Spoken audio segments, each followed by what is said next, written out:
After match day 7 for Chelsea in the Premier League, Chelsea won 3 games, lost 2 games, and draw 2 games. So guys, we are going to look at our performance so far, both the Premier League and the Champions League and the Carabao Cup competition that we play. So please watch this video till the end.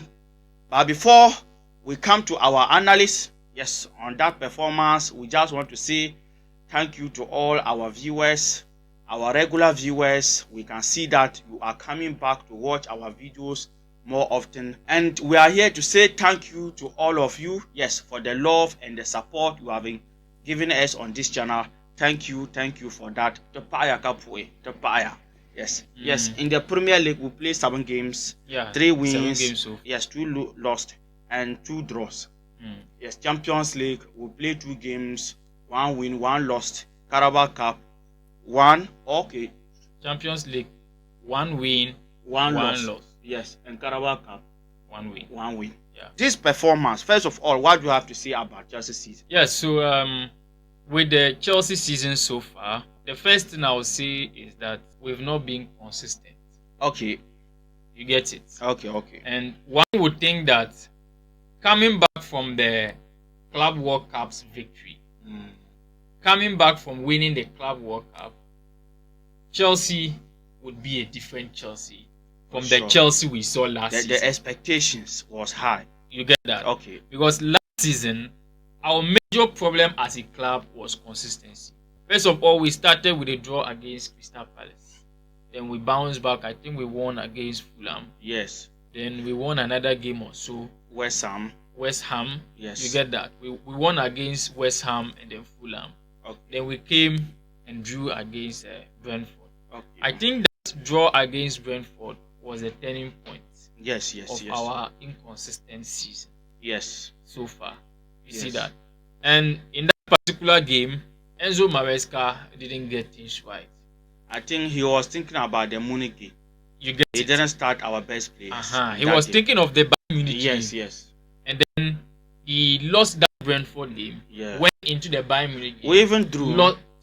He drew the Brentford match. We drew it. Went into the Bayern Munich game. Lost that particular one. And I think, things didn't go well after that. The mentality shift. The mentality of the players went down. Yes. You get that? So first of all, our season, we need to bounce back consistently after the international break.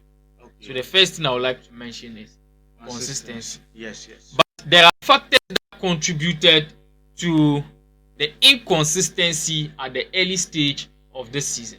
Okay. One of those factors is the Club World Cup. Okay. You look at the time we played the Club World Cup to the time the season started. In fact, we didn't even have enough time for pre-season. We didn't even have pre-season. Let's just put it that way. After the Club World Cup, they came and played some 2 pre-season games. Yes, we played Leverkusen and then they didn't even rest after a week. The season started. Yes. You get it? So if we are going to be fair, then we will say that the Club World Cup contributed to our inconsistent start of the season. Okay. You get it's it? True. It contributed. Yes. What also contributed to our inconsistent start is the injuries. For sure. You get it? You could see that some of our key players were very exhausted. Yes. And it was constantly knocking at the door that these players can get injured. Yes. In fact, I'm even surprised that we've played all these games up to this international game period and Enzo Fernandez is not injured. Yes, I was thinking that Enzo Fernandez, Caicedo and all these guys might get injured. I think we are lucky they are young players. Yes. The body is still there. Because look at PSG. Yeah. For PSG, they are uncountable. There are many. Because the injuries are many. Most of their players are old. But for Chelsea, we have young players. Yeah. So, young players, yes, they're energetic. They are still strong. So for them to get injured, it will take time. Yeah. Yes, but unluckily or unfortunately for the defense there, Charlie. Yes. Everything scattered. The defenders, for the defenders there. And Cole Palmer. Even Cole Palmer is not injury, but let me say it's fatigue, something like that. Yeah. Because of so many games that they played last season. Even recently they withdrawn regime from England squad because of that fatigue. we are talking about. Yes, so it's good. And this international break came at the right time. Yeah, I'm telling you. At least to give them that kind of rest. Yes, because and then to recover them for the season. Yes, ahead. because today I saw Fofana started training. Yeah. So by getting to the time that they will return, he will be available to play. Information even said that Tosin also by the time that the international break will over, he will be available. I'm even sure Kopama will be back. Kopama will be back. So what I was... Let me also touch about the inconsistency you talk about. It's really true. Yeah. Because the Premier League is a difficult league. Yeah. And for you to win the Premier League, you need to be consistent. You need to be consistent. Very, very And important. you mentioned the injuries. The injuries also contributed. Yeah. Yes, major, huge factor here. And I think the injury is a consequence of the club World Cup. Yes, These two goes together. Because Club looking World at the Cup. number of games we played in the Club World Cup, we didn't have preseason. Coming into a new season, definitely the players were going to be exhausted, and then injuries were going to occur. And another reason or another thing I see that brought that inconsistency is inexperience. Okay. Yes. Yeah. The squad, can't rule that out. Yes. In the part of our manager and in the part of the players. Yeah. Some of the red cards, if the players were to be more experienced players, they could avoid them. Yeah. Yes, because that kind of red cards allow him to score. Sanchez own, Chaluba own. Yeah. When you look at almost all the red cards, they were avoidable. Yes, but because they are inexperienced, you see, they always want to do everything. In football, goals are part of the game. Yeah. You can't say that as a team. Nobody, like, they shouldn't score against you or they can't score against you. Sure. But after scoring against you, bouncing back, how Very you are important. going to bounce back, yes, that matters. So if you know that the position you are, look at the goal that Cancelo score. Yeah. McAllister was having the 100% chance to foul him. Yeah. But that could be a red card. That is what I'm talking about. Yes, imagine, yes, at the end of the day, we won the game. But if he had a red card in that game, their next games, he will miss it. And probably it will affect them. Yeah. So in football, some days you have to take it like that. Yeah. You have to take it. You have to let it go. You have to make a sacrifice. So for me, I think that the inconsistency, yes, also came from the inexperience. And Enzo Maresca for him will not talk again. Yes, so that is another area we can see. Yes. It also contributed to our inconsistency. Yes. And if you look at the games that we even played and had a red card, I think we lost all of them. Yes. Apart from that Benfica game. And that red card came 90 plus something minutes. And even the Liverpool game, Maresca. You get it. And at the end, it was the goal he over celebrated. Exactly. Yes. You get it. Yes. But, you know, the game against Manchester United and the game against for Brighton, United, it came 5 minutes. 5 minutes into the game. It was early. You could see that Manchester panic to make you know so many unnecessary substitutions we already spoke about. Yes. And then against Brighton, even though I could see that he was trying to improve from what he did against Manchester United, but he still got it wrong. Yes. So I was pleased that he came out himself and said that with these two red card situations, he watched the games and he himself admitted that he could have done better. Yes. So going forward after the international break, we are not praying for a red card. No, we are hoping that if the unfortunate happens, because it's part of the game. Yes, manage it very well. So the red card situation also contributed to our inconsistencies. For sure. You get it. So what I'm trying to say in essence is that so far we cannot blame Enzo Maresca entirely. We cannot blame the players entirely. You get it? Yes. We have to give them another chance. Let's not begin to say that the way we have started the season, everything is going to be bad. No. Everything is going to be bad. Things are finished like that. Or things are going to be worse for us. No. What we should be thinking of is the games that we have won and how they can impact our season. For example, winning against Liverpool was very, very crucial. And in fact, we won that game at the tip of the international break. Yes. And coming back from the international break, we all know the number of players that are going to be recovered. Yes. You get it? Yes. So coming back after the international break, if that inconsistency still continues, and that is where we can now blow the alarm and say that Enzo Maresca is not doing something. He must. But for now, we can pardon him, even though he made some mistakes. Even though there were situations they could avoid. I'm sure with this period of international break, they will reflect on those mistakes that they have made, and then they will come back stronger. Okay. And before we continue, guys, we want to build a community here. Yes. And as the season started, we'll be giving you podcasts as this.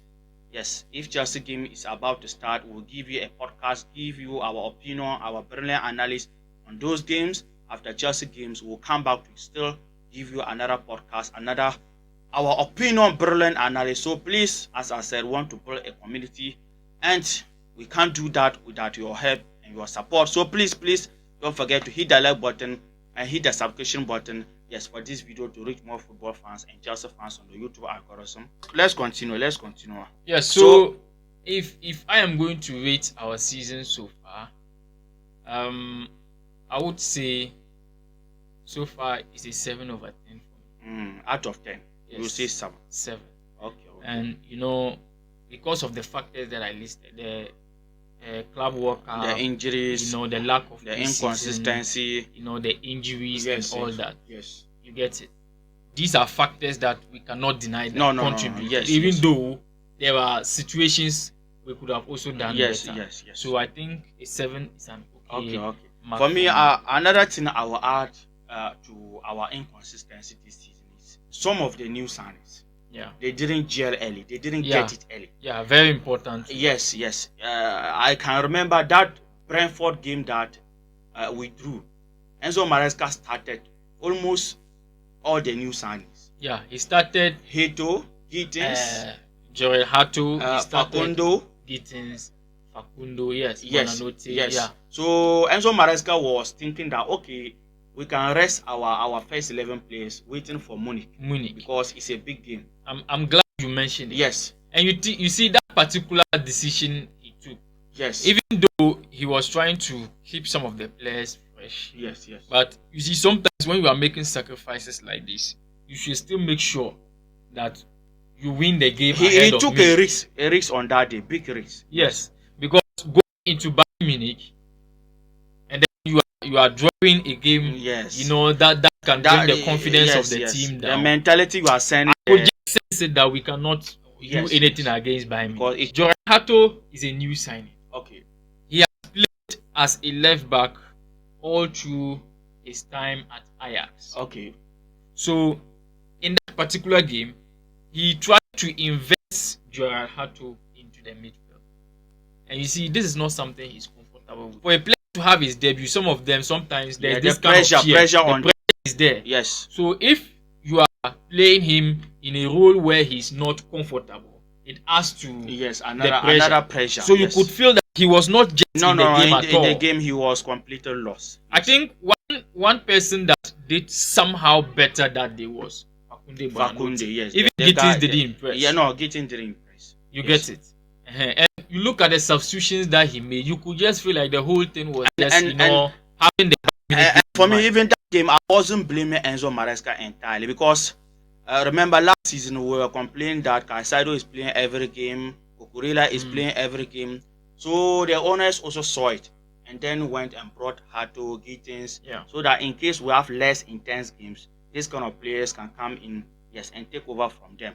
So for me, I want every player to step up in my team. Yeah. So it shouldn't be Cucurella must play before Chelsea win. Yeah. Or Cole Palmer must play every day before Chelsea win. It shouldn't be like that. Yeah. Using Cole Palmer, Cucurella every day. No. You see, that's a situation that every fan wants. Yes. A competitive team where every player that steps on the pitch gives 100%. Yes. But my only problem was that if a player is just having a debut, there is pressure. Okay. So even if you want to start him because you want to rest Cucurella, that is fair enough. Don't try to invest him into that's something he's still going to learn in the course of time. He just joined. Yes. So you don't do that on his debut. No. You get it? Yes. Because it didn't also help. It confused. In fact, it was just off on that. It looked like we were playing 10v11 on that day.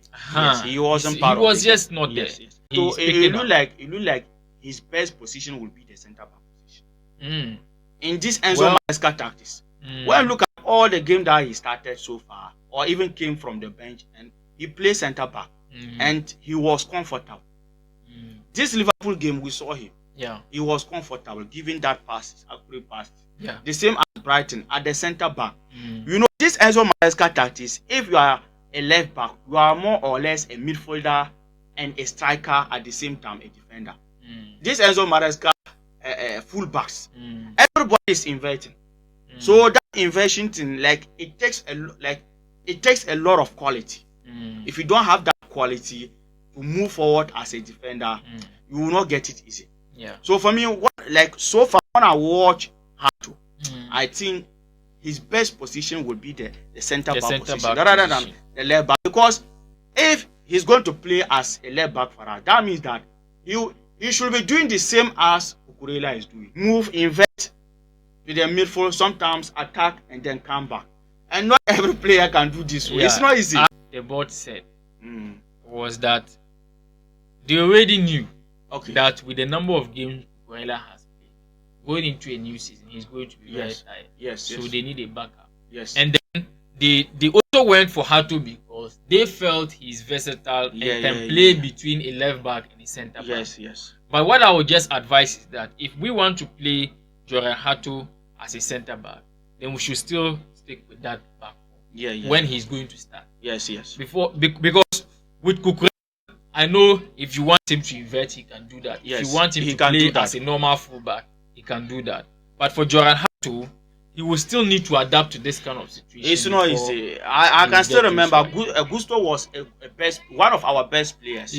When he was playing as traditional right back. But immediately that Maresca came and started that invested. Up to now, Gusto is still investing. Something I observe about Gusto, like any day that Gusto, like he has a good game, Chelsea will win. Normally he will not play the way we want him to play. But when we come to the tactical aspect, everything, like we will have a complete tactical game on that day. Gusto is vital to our games. The guy is important for us. But some days, you know, the confidence is not there because of when to release the ball. So that is why I said Hato should play as a centre back. And my rating, I will also say 7. 7 out of 10. For so far. And let's hope they return safely and come back, because when they come back, until the season and they will not go back to breaking. Until the season. Not even in December. No, they will not go. And even FIFA combined the international break now. You know, they just went recently, September. So now FIFA combined the September and October. So next year, international break will be 1. It will be it will be something like 3 weeks or even a month. So when they just go to that 1 month international break, when they return, the season ends. Well, let's just hope that our players return safely, because sometimes this international break, some of them will go and pick up. It's true. So we just pray that they return safely and we'll be able to recover some of our players. Let us hear from you under the comment section, your opinion, your thought, about our discussion and Chelsea season so far, our performance so far. And please don't forget to hit the like button and hit the subscription button for this video to reach more Chelsea fans and football fans on the YouTube algorithm. Take care. Peace.